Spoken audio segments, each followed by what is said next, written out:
प्यारे बच्चों, 10वीं कक्षा की विज्ञान के 14 चैप्टर ऊर्जा के स्रोत के 5वें लेक्चर में आपका स्वागत है। इससे पहले वाले लेक्चर्स में हमने पारंपरिक ऊर्जा स्रोतों में से जीवाश्म ईंधन, तापीय विद्युत संयंत्र, जल विद्युत संयंत्र और बायोमास का अध्ययन कर लिया था। आज इस लेक्चर में हम पारंपरिक ऊर्जा स्रोतों में से एक बहुत ही इम्पोर्टेंट स्रोत है पवन ऊर्जा, इसका हम अध्ययन करेंगे। हम ये देखेंगे कि पवन ऊर्जा क्या है, इसको हम किस तरह से उपयोग करते हैं और इसका उपयोग करने के क्या क्या फायदे हैं, क्या क्या नुकसान हैं। यानी पवन ऊर्जा के बारे में पूरी डिटेल आज के लेक्चर में पढ़ेंगे। और इसके बाद जो है हमारी बुक में कुछ एनसीईआरटी क्वेश्चन दिए हुए हैं, यानी एनसीईआरटी बुक के कुछ क्वेश्चंस दिए हुए हैं, उन क्वेश्चंस को हम सोल्व करेंगे। और आगे बढ़ने से पहले मैं आपको बता देता हूं कि इस पूरे चैप्टर के जो नोट्स हैं मैंने प्रिपेयर कर रखे हैं और ये काफ़ी आसान भाषा में हैं और आप इन्हें जो है इसी वीडियो के डिस्क्रिप्शन में जो है नीचे जाकर के आप देख सकते हैं। एक लिंक दिया हुआ है, उस लिंक से जो है आप इन नोट्स की PDF जो है वो डाउनलोड कर सकते हैं।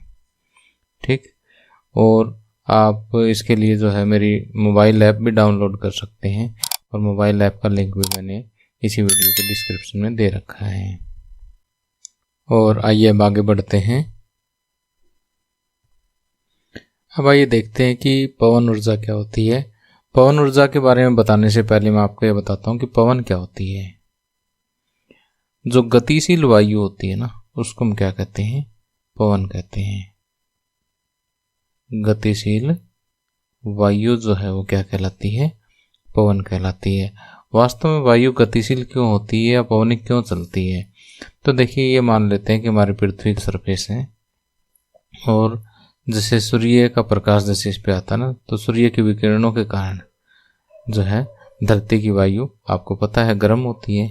लेकिन ये जो है एक समान रूप से गर्म नहीं होती है। कहीं से अधिक गर्म होगी वायु और कहीं से वायु जो है वो कम गर्म हो जाती है। तो इस तरह से जो है असमान रूप से गर्म होने में क्या है, जब कम ज़्यादा गर्म होगी यानी असमान रूप से गर्म होगी वायु, तो यहाँ पर देखिए कि दाब का अंतर भी आएगा। ठीक है, अगर टेम्परेचर का अंतर है तो सिंपल सी बात है प्रेशर का अंतर भी आएगा, तापमान का अंतर है तो दबाव का अंतर भी आएगा। तो अधिक दबाव से कम दबाव की ओर वायु जो है बहने लग जाती है, गतिशील हो जाती है और इस तरह से पवनें जो चलती है। और जब वायु गतिशील होती है और कोई भी गति करती हुई वस्तु या कोई भी चीज़ जो गतिशील होती है उसमें कौन सी ऊर्जा होती है? गतिज ऊर्जा होती है। ठीक, तो हम ये कहते हैं कि पवन के अंदर जो है वो गतिज ऊर्जा होती है। उसी गतिज ऊर्जा को हम अलग अलग तरीकों से जो है वो यूज करते रहते हैं। अब देखिए, आप ये तो समझ गए हैं कि पवन ऊर्जा होती क्या है। और अब ये देखिए कि पवन ऊर्जा का उपयोग कैसे करते हैं हम। पवन ऊर्जा का उपयोग करने के लिए हम एक व्यवस्था का यूज करते हैं, एक डिवाइस का यूज करते हैं जिसका नाम है पवन चक्की। क्या नाम है? पवन चक्की। पवन चक्की की हेल्प से जो है हम पवन ऊर्जा का यूज करते हैं। तो पहले ये देखिए कि पवन चक्की है क्या। जैसा कि आप चित्र में देख पा रहे हो, पवन चक्की जो है इस तरह से एक टावर के ऊपर जो है हम क्या करते हैं, कुछ इस तरह से पंख लगा देते हैं और ये ऊर्ध्वाधर होते हैं, वर्टिकल इस तरह से टंगी हुई होती है। ठीक, जैसे हम बचपन में वो हवा वाली चक्री चलाते हैं ना, जैसे इस तरह से हम कहीं मेले वगैरह से खरीद के जो हवा में एक चक्री चलाते हैं, तो उसी टाइप की एक व्यवस्था होती है ये। ठीक, तो जैसे हवा इसके पंखों की तरफ आती है ना, जैसे इसके पंखों को काटती है, तो ये जो ऊपर चक्कर है ये इस तरह से घूमने लग जाता है। ठीक, ये चक्कर क्या है, इस तरह से घूमना शुरू कर देता है। ठीक है, तो इस तरह की ये जो व्यवस्था है इसको हम क्या कहते हैं? पवन चक्की कहते हैं। तो पवन चक्की से हम पवन ऊर्जा का उपयोग जो है पुराने समय में या परंपरागत तरीके से किन किन कार्यों में करते थे। इसका मुख्य जो काम था वो क्या था कि एक तो कुओं से पानी खींचना। ठीक, क्या था इसका मुख्य काम? कुएं से पानी खींचना। ठीक। और दूसरा, कुएं से पानी कैसे खींचते थे कि जैसे यहाँ पर जो है इसके पीछे कोई ना कोई अरेंजमेंट ऐसी लगी रहती थी। ठीक है, वो जो गति है वाटर पंप के साथ जो हम कनेक्ट कर देते थे, जैसे इसके घूमने से क्या है कि नीचे जो वाटर पंप लगा होता था वो घूमता था और वो कुएं से पानी जो है वो बाहर निकाल देता था। और इसी तरह से जो है आटा पीसने वाली चक्की चलाने के लिए, ठीक है, कि आटा चक्की यानी अनाज की बसाए, अनाज से आटा बनाने वाली जो चक्की होती है, आटा चक्की चलाने के लिए हम इसका परंपरागत रूप से यूज करते थे। लेकिन आजकल इसका यूज हम किस लिए करते हैं?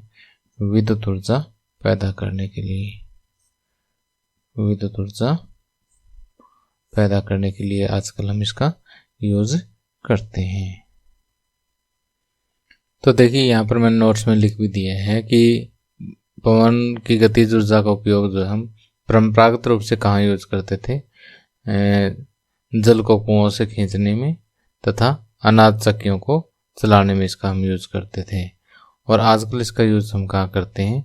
विद्युत धारा उत्पन्न करने के लिए, विद्युत उत्पन्न करने के लिए इसका हम उपयोग करते हैं। अब आइए आगे मैं आपको समझाता हूँ कि पवन चक्की की सहायता से पवन ऊर्जा को हम विद्युत ऊर्जा में कैसे बदलते हैं। यानी हमें क्या करना है? पवन ऊर्जा को किस में बदलना है? विद्युत ऊर्जा में बदलना है। विद्युत ऊर्जा में कैसे बदलते हैं इसका? तो इसके लिए इस चित्र को देखिए कि ये पवन चक्की का मैंने दूसरा चित्र बनाया है। जैसे 3 पंख आपको यहाँ पर ये ऐसे दिखाई दे रहे हैं ना, यहाँ पर ये तीनों पंख ऐसे हैं। ठीक। और यहाँ पर इस पवन चक्की के अंदर यहाँ पर क्या होता है वो अरेंजमेंट मैंने यहाँ पर दिखाई गई। ठीक है, ये तो ट्रेडिशनल पवन चक्की आपको दिखाई दे रही है और ये जो है स्पेशली किसके लिए है? विद्युत धारा उत्पन्न करने के लिए एक अरेंजमेंट है। तो देखिए कि जैसे हवा जो है इसके पंखों को काटती है तो ये पंख क्या है? घूमना शुरू कर देते हैं। जैसे पंख घूमना शुरू करेंगे तो क्या होगा? इसके साथ जुड़ी हुई यहाँ पर देखिए कि ये कुछ गियर जैसे अरेंजमेंट लगी हुई है, कुछ रोड लगी हुई है। ये रोड भी इसके साथ क्या है? घूमना शुरू कर देती है।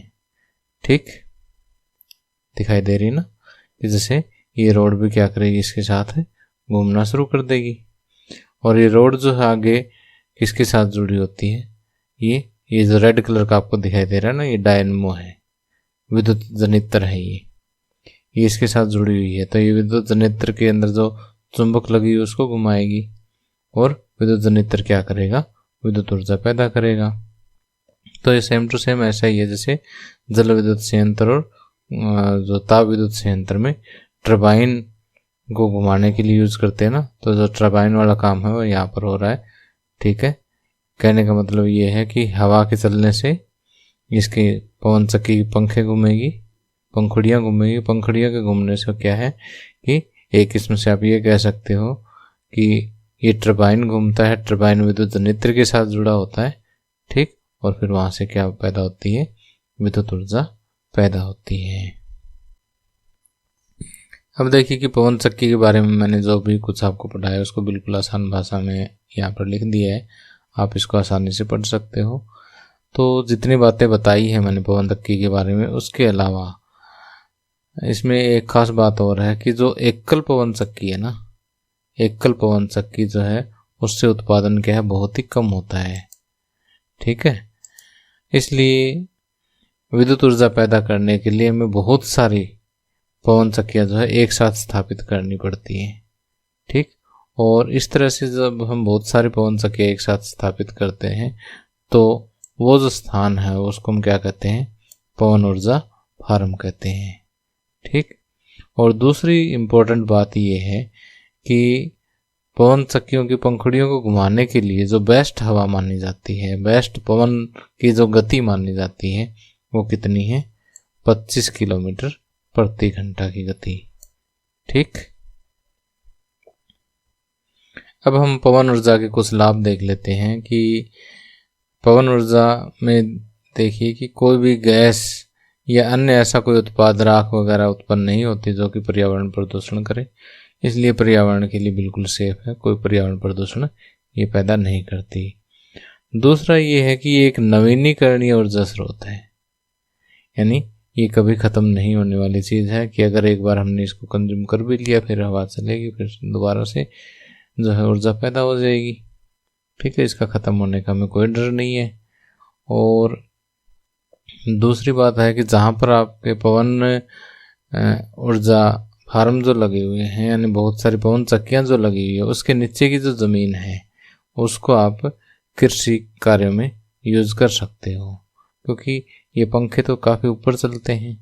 ठीक है, नीचे की जो जगह खाली है उसमें आप जो है कृषि कार्यों के लिए या पशु वगैरह चराने के लिए जो है उस जगह का उपयोग कर सकते हैं।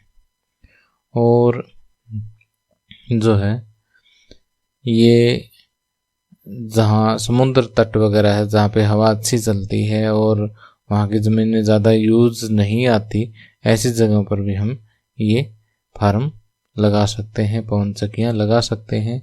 और कहीं कहीं जो है ये लोग दूर दूर से देखने भी आते हैं, यानी पर्यटन के लिए भी जो है, पर्यटकों के लिए भी जो है ये एक आकर्षण का केंद्र है। और सबसे बड़ी बात है कि इसकी लागत काफ़ी कम होती है। ठीक है, अब आगे देखिए कि पवन ऊर्जा के जहाँ जितने फायदे हैं ना, इनके कुछ से कमियां भी हैं। एक तो जैसे पवन ऊर्जा हर समय हर जगह पे हम उत्पन्न नहीं कर सकते, इसके लिए भी प्रॉपर स्पेस ऐसा होना चाहिए जहाँ पर हवा पवन जो है वो उचित वेग से चल रही हो। ठीक है, तो हर जगह हम इसको स्थापित नहीं कर सकते। और हर समय मतलब जब पवन प्रॉपर गति से चल रही उसी समय जो है इसका उपयोग हम कर सकते, पवन ऊर्जा उत्पन्न कर सकते हैं। और दूसरा पॉइंट भी लगभग ऐसा ही है कि लगातार ऊर्जा उत्पादन के लिए अनवरत यानी कंटिन्यूअस और समान गति से बहने वाले पवन की आवश्यकता होती है। ठीक है, और यदि पवन की गति घट जाती है तो टरबाइन धीमी गति से घूमेगा, कम ऊर्जा उत्पन्न करेगा। और इसके अलावा जो है ये फार्म जो है ना शोर बहुत करते हैं, जब ये पंखे चलते हैं ना इसके पवन चक्की के, तो इसमें जो है काफ़ी शोर होता है, जो यहाँ आसपास रहने वाले लोगों को कई बार इरिटेट भी करने लग जाता है। और जो बड़े बड़े फार्म हैं वो जैसे कुछ प्राकृतिक दृश्यों के आगे जैसे अड़ते, तो उनकी सुंदरता पर भी कई बार प्रतिकूल प्रभाव डालते हैं। और सबसे बड़ा इसका नुकसान जो है, खासकर जो पक्षी उस क्षेत्र में उड़ते हैं ना, उनको ये हानि पहुंचाते हैं। जैसे पवन चक्की की पंख जैसे चलती है तो कई पक्षी जो है उनको देख नहीं पाते और वो उनके चपेट में आकर के मर जाते हैं। अब देखिए कि पवन चक्की के बारे में कुछ खास बातें हमारे एनसीईआरटी बुक में दी हुई है। उनमें सबसे पहला है कि डेनमार्क को जो हम क्या कहते हैं, पवनों का देश कहते हैं, क्योंकि यहाँ पर पवन चक्कियों का एक विशाल नेटवर्क है और इस देश की जो ऊर्जा है उसका लगभग 25% जो है वो पवन चक्कियों से वहाँ पर पैदा किया जाता है। और भारत में जो है पवन ऊर्जा द्वारा विद्युत उत्पादन करने वाले देशों में जो है भारत का जो है 5वां स्थान है। ठीक,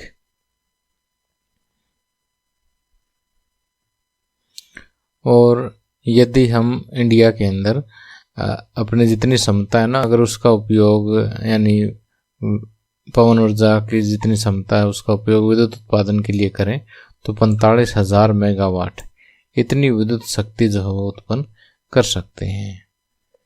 और इसके अलावा जो है तमिलनाडु में कन्याकुमारी के समीप एक काफ़ी बड़ा जो है पवन ऊर्जा फार्म स्थापित हुआ है, जिसकी क्षमता कितनी है 300 80 मेगावाट। ओके, तो ये कुछ इम्पोर्टेंट पॉइंट्स थे जिनको आपने याद रखना है, किसी भी तरह से एग्जाम में पूछे जा सकते हैं। अब हमारी एनसीईआरटी बुक में कुछ एक क्वेश्चन दिए हुए हैं जो हमारे पिछले लेक्चर्स और इस लेक्चर में जो हमने टॉपिक पढ़े उसी पर आधारित है। सबसे पहला जो क्वेश्चन है, जीवाश्म ईंधन की क्या हानियां। ऊपर नोट्स में मैंने आपको सब कुछ अच्छी तरह से समझाया भी है, लिखा हुआ भी है, तो उन्हीं पॉइंट्स को आपने यहाँ पर रिपीट करना है। और दूसरा है कि हम ऊर्जा के वैकल्पिक स्रोतों की ओर क्यों ध्यान दे रहे हैं।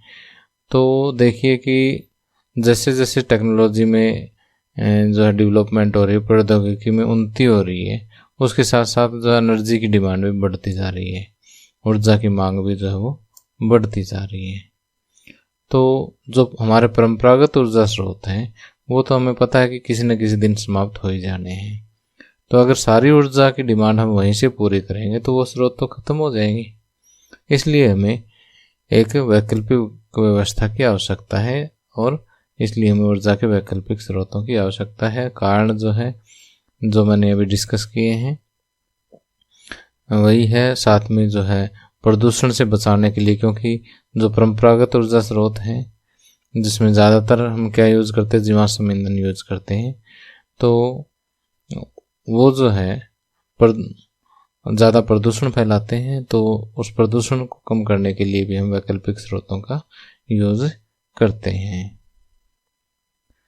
अब वैकल्पिक स्रोत जो हम अगले लेक्चर में पढ़ेंगे उसमें कौन कौन से आते हैं, जैसे सौर ऊर्जा वगैरह, यही आते हैं जिनके नुकसान काफ़ी कम हैं। अब देखिए कि आगे क्वेश्चन पूछा गया है कि हमारी सुविधा के लिए पवन तथा जल ऊर्जा के पारंपरिक उपयोग में किस प्रकार सुधार लाया गया है। तो पवन ऊर्जा का जैसे मैंने आपको बताया था, पहले किसके लिए यूज़ करते थे, चक्कियों द्वारा आटा पीसने के लिए या कुएं से पानी निकालने के लिए इसका यूज़ करते थे।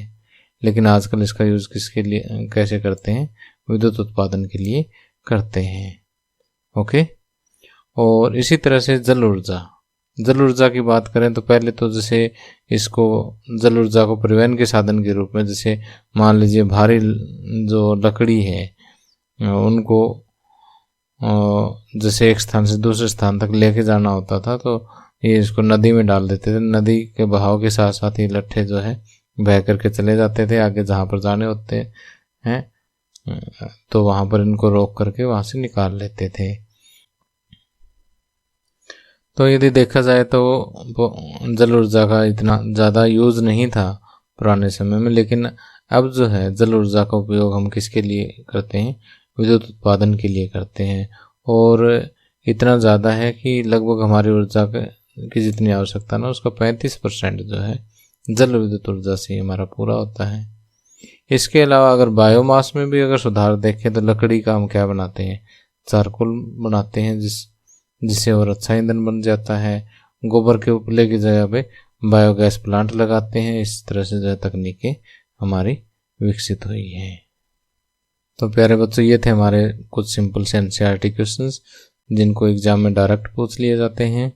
तो उम्मीद करता हूँ कि आपको ये लेक्चर काफ़ी अच्छे से समझ आ गया होगा और कल के लेक्चर में हम वैकल्पिक और गैर पारंपरिक ऊर्जा स्रोतों के बारे में पढ़ेंगे। तो अगर आपको ये लेक्चर पसंद आया हो तो इसे प्लीज़ लाइक करें, शेयर करें, सब्सक्राइब जो आप कर सकते हैं करें। Thank you, have a nice day.